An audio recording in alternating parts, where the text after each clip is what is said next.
Shop Plato's Closet tax-free August 2nd through 4th for back-to-school styles. We sell the trendy, gently used styles you need to make a difference in the world and in your wallet for back-to-school shopping. Save up to 70% off regular retail prices by choosing recycled styles. Save even more when you shop tax-free this weekend. Make a change that others can respect and repeat. Shop Plato's Closet in North Charleston and West Ashley this year for your back-to-school looks. Plato's Closet, located in West Ashley on Sam Rittenberg Boulevard and North Charleston on Rivers Avenue.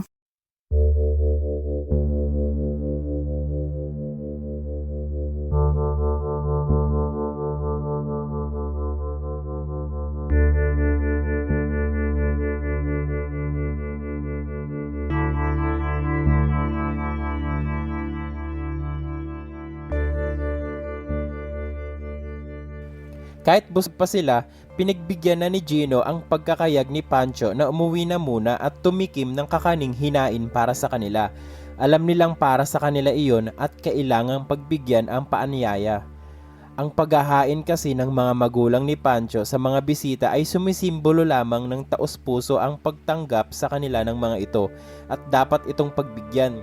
Ang isa pa ay makapagtatanong din sila sa mga magulang ni Pancho, lalo na sa itay nito na dating nangingisda rin sa Wawa tulad ni Mang Edring.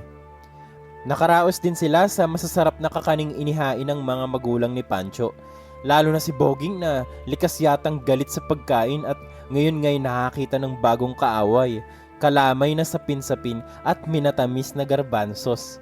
Sinabi nila sa magulang ni Pancho na sila ay gumagawa ng report ukol sa nababalitang halimaw. Report sa pagpapractice nila bilang mga junior reporters. Pero tulad ni Pancho, ang sagot kina Gino ng mga ito ay pawang punong-puno ng mga raw at daw. Puro mula sa mga salin-salin at sabi-sabi.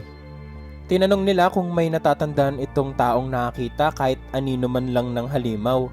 Kahit noong araw pa na panahon ng kanilang lolo't lola, wala raw. Ngunit ang naging kakaiba ay mula sa pagtatanong ni Joe. Tinanong nito ang tungkol sa krus ng Wawa, kung may relasyon ng alamat ng krus at ang halimaw. Ganito ang sabi kina Gino. Kwento noon, mula nang madiskubre at kunin ng ilang mangingisda ang krus na nakatusok sa ilalim ng Wawa, ay nagsimula na ang pagbubuwis ng buhay dito. Umpisa ni Mang Pablo, ama ni Pancho. Pero dati, ang pagbubuwis na nangyayari ay mga aksidenteng pagkalunod lang. Mga bata, matanda, babae, lalaki. Dagdag ni Aling Ising. Totoo iyon, pero taon-taon naman ay may nalulunod at nagbubuwis ng buhay. Kaya lang, noon yun nang hindi pa namin alam na may halimaw nga sa Wawa. Pero noon pa'y may kasabihan na may nangihila sa mga taong nalunod, na may humahatak sa kanila mula sa ilalim, salo ni Mang Pablo, sa pagitan ng paghigop ng mainit na kapeng barako. Siyempre, kaunti pa lang ang naniniwala noon. Kami ngang mag-asawa hindi naniniwala. Pero sa pangyayaring to, ewan namin. Pagpapatuloy nito. Ang simula nito'y noong pang nakaraang 2 taon at pangatlo na ang ngayon. Marami nang nagbubuwis ng buhay at hindi basta-basta pagbubuwis lang ang nangyayari na tulad noon. Sandaling umiba ang posisyon sa pagkakaupo ni Mang Pablo na tila ba senyales na mahalaga ang susunod na sasabihin. Kitang-kita mismo ng mata ko ang nangyari sa 2 biktima noon. Isa ako sa tumulong na maiahon mula sa tubig ang gutay-gutay na katawan ng mga biktima. Nakakasindak, nakakatakot. Totoong halimaw dyan sa Wawa at wag na wag niyong subukang lumangoy kahit araw. Mga bata kayo at baka maranasan nyo ang hindi nyo pa dapat maranasan. Babala nito. Napasinghap si Boging sa narinig habang marahang hinihimas ang umbok na tiyan na busog sa kakanin. At ang krus ng Wawa na kung hindi lang nasa altar ng aming simbahan ay dapat sanang naibalik na sa dapat kalagyan. Sa palagay namin, yan ang humahadlang noon sa halimaw, kaya ngayon ay sadyang namiminsala na naman ito. Dugtong ni Aling Ising. Pero bakit ho kaya ngayon lang ito namiminsala gayong noon pa pala nakuha ang krus? Noong panahon pa ng mga lolo nyo? Tanong ni Gino. Ewan, yun ang sabi-sabi eh. Pabalang na wika ng tatay ni Pancho na tipong sukon at wala nang masabi pa.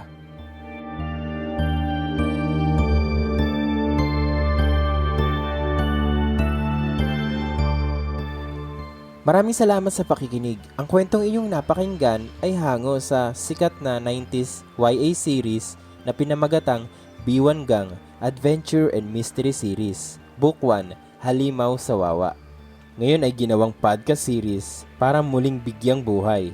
Maraming salamat sa pakikinig at hanggang sa susunod na chapter ng B1 Gang Adventure and Mystery Series, Case File Number 1, Halimaw sa Wawa.